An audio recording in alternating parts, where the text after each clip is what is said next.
You believe this and you believe this. In both beliefs, there's forgiveness. Right. Where's the forgiveness? A lot of times you hear arguments about why. Well, they did this, so yeah, we hit them 50 times harder. Right. As it's a justification for X, Y, and Z. And it's just like, this is interesting for me. I take no sides. Right. Because I take all sides. Because all is one thing. All is one thing. Do the people involved see the dynamics of what's going on with them? I can't say I know the whole answer, but trust me, everybody over there has some type of dogma that they follow. Exactly. Facts. You got any thoughts on that, Adon? Nah, no, I do not. But to add to what you're saying, yes, everybody has some type of dogma because that is what guides the belief system. Right. Right. So it's from the premise. Well, let me say this: the idea is that through said dogma, right, you capture some type of authoritative presence, right, and that's guiding your system of belief or whatever the case may be. And through that, you know what I mean, that's how you see the world. That's how you see. That's your worldview. Right. That's your worldview. And human nature, right, you're going to act accordingly to that. So the point of that is, yes, I agree with what you're saying. Cut and dry. Got it. Cut and dry. So what's the difference between truth discovery and Let me say something before you go in there. Because I know a lot of people would say, I think I've seen it all week. Because I pray for everyone doesn't mean I don't pray for the said people that's being oppressed or what have you. Right. I'm praying for everybody. right? To see peace within the matter, to see love within the matter. But if you don't want to see that, then don't see it. That's on you. I'm trying to get to the point of my energy sharing with the one source or the one power or whatever to that situation. Right. Because I know within that situation the source is there. Right. Or this energy is there. So within it, I pray for it. Or pray for, or what we want to say, war or certain things like that. I pray for everybody involved. Right. And hopefully everyone is safe within or come to the peace or the love or the energy or the prayer that I put out to be in one and being one of accord. But I also understand that it's only the will of the Creator. Simple. I definitely could agree with that. I just pray for the highest good of all involved. Oh, It's cut and dry, simple. Because once I take a side or a perspective, right, I have put my will in the whole situation to say, oh no, this person is right and this person is wrong. And what that does is it may. I'm not going to say anything could slow down the Creator, but when I feel like if you pray for the highest will of all, you digress what your will is, whatever that is, right, to allow the Creator and the emissaries, if you want to say angelic hosts or beings of love light, to do their part to heal and fix the situation in the divine will. Like, again, right. It's all one thing. All one thing. And as you, I like to send my love towards whatever the highest good is, which is love. Right. So, yeah, absolutely. Anything before I ask the question again? No, go ahead, bro. I was going to ask, ultimately, how do you look at, in spirituality, truth discovery, and I don't like to say verses, but in religion, truth knowledge. Truth knowledge. I look at it at I try to keep it really simple. I think that truth discovery is openness. to availability, right? A lot of times with truth knowledge, it can be closed off, and I'm speaking from like experience, right? Right. For an example, right?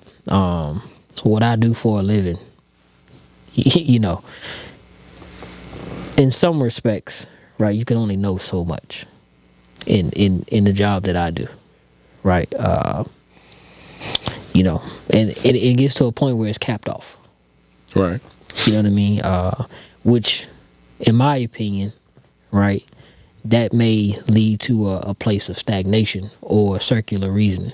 You get to a point where you just keep going in circles, right? Whereas truth discovery is truth upon truth upon truth upon truth, right? It's like building to me.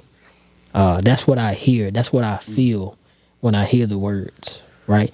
Neither is bad or good. They are, I think they're states of being available, right?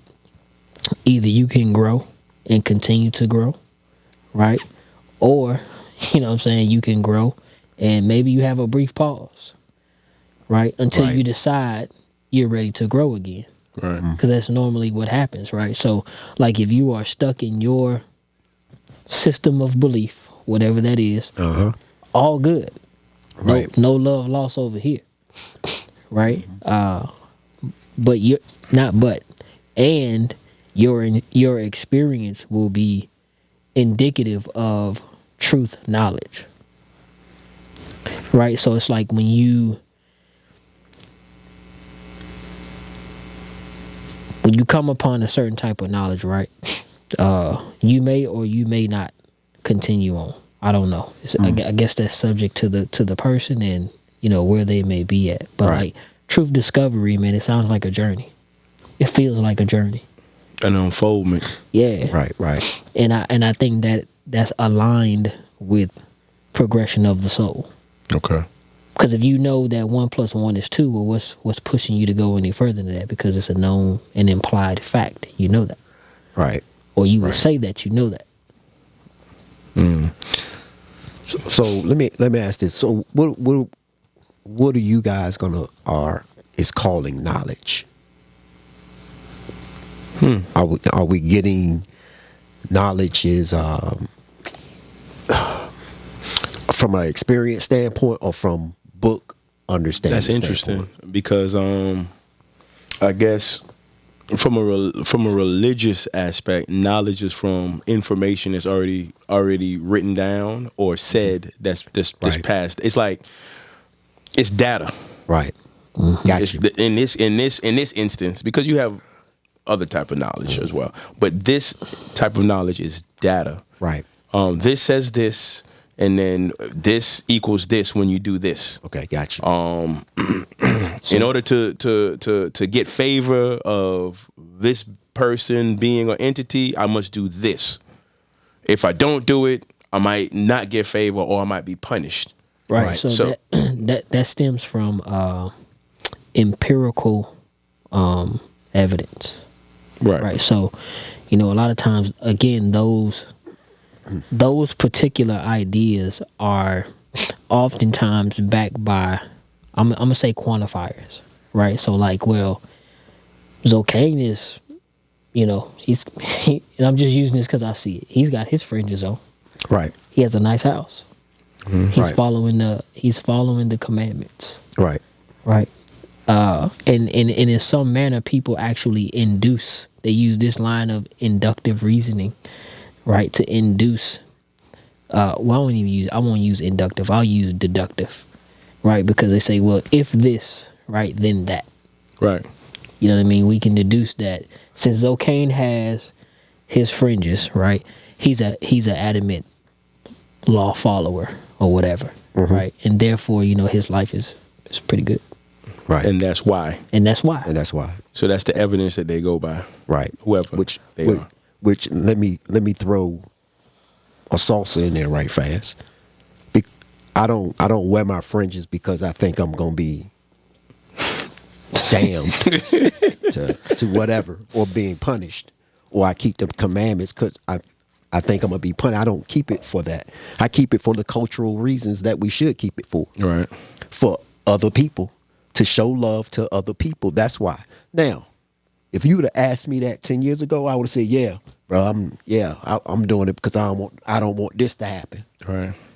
But now where I'm at, because of self-discovery, I've come to a conclusion of, well, I can keep those things and still not understand I'm gonna be punished for it. I know these things because I experienced them. Because some, like you say, So that's I've you gotten- experience it. So that's a truth discovery for you. right? Because I've gotten, like I think we discussed it last time. Yeah, I got a speeding ticket with my fringes on. You know, it's so. What are you saying? If I don't do this, Well, I'm saying you need to slow down. right? That's what I would say. Right. The fringes had nothing to do with the decision you made. Exactly. Right. Exactly. You know what I'm saying? Exactly. Like when you decided to go over the speed limit, you arbitrarily sent out a beacon, right? For any response that's Indicative of Speed. going over the speed Yeah. limit. Exactly. which in this case would be a ticket. Right. Ticket. Right. I like what Unc says, man. I'm not worried about getting a ticket. Right. Because I do the speed limit. Right. Right. Right. Exactly. You know exactly. what I'm saying? And So just imagine a group of people of culture thinking that. So when they do something wrong, that's the first thing they think. And we already know when you think something, So shall it be. so shall it be. But it goes As right. a man thinketh, So shall it be. so shall it be. Which goes back to what we just said a little while ago. It's like you're thinking, you create your reality, or for those who don't believe that, I can say, well, you create how you perceive reality. Right. So now Exactly. you've perceived that, oh man, I'm lacking. That's why this happened to me. I'm lacking because I didn't follow said. That's it. Exactly. And I get it because some brothers, they would say that we're in. They will say that. Well, why you think we went in captivity, brother? and But because you thought you was going in captivity because you were breaking the darn old rules. How about that? and I would offer that these are things that are deeply seated within Psyche. yeah. Yeah. The thing is that it's not it's the feeling. The feeling is the secret, man. Like, these things that you hold as deep convictions, man, you are one with them. You know what I'm saying? You give them the essence of your power, right? So it's like think about when a man and a woman have a child together. Right? When a man offers himself to a woman and they go forth to procreate, he's giving forth everything that he has of himself into that experience, whether it be trauma, whether it be the inverse of trauma, whether it be joy, whether it be the inverse of joy, so on and so forth, right? And that therefore brings forth child. Right. Right? So it's like, it's the same thing with deeply held convictions. Right? What is it? Correct me if I'm wrong, because which part of the consciousness is impressionable? You know what I'm saying? So you have you have a part of the consciousness that's mechanic, right? That's like the giver, and then you have a part of the consciousness that's a receiver, and will bring The forth. subconscious is the Okay. subconscious is the receiver. The subconscious is the Right, receiver. suppression. So that's Suppression. right. That's the essence of you that will bring forth Yes. whatever the experience is. You feel what I'm saying? So therefore the consciousness, right, is the unfiltered data. Right? It's the data that doesn't really turn to any type of analysis before. No. You know what I mean? Your subconscious has no biases in what it receives. Exactly. Whereas your conscious mind is the aspect of yourself that has the prejudices. Right. So we would call that like emotional reasoning. Yes. Yes. You know what I mean? And that's a lot of what I equate